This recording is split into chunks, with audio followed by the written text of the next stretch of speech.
আজকে আমরা organic hair oil তৈরি করলাম। এটি তৈরি করতে আমরা যা উপাদান ব্যবহার করলাম সেটি আপনাদের সাথে শেয়ার করছি।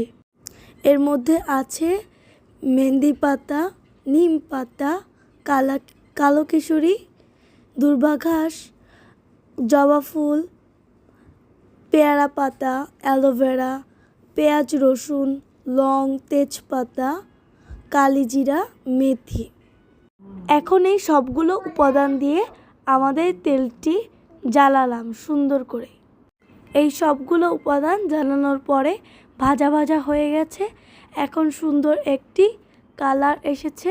এখন আমরা এটি চুলা থেকে নামিয়ে সুন্দর করে ছাঁকনি দিয়ে ছেঁকে আমরা এটা একটি পাত্রে সংরক্ষণ করব।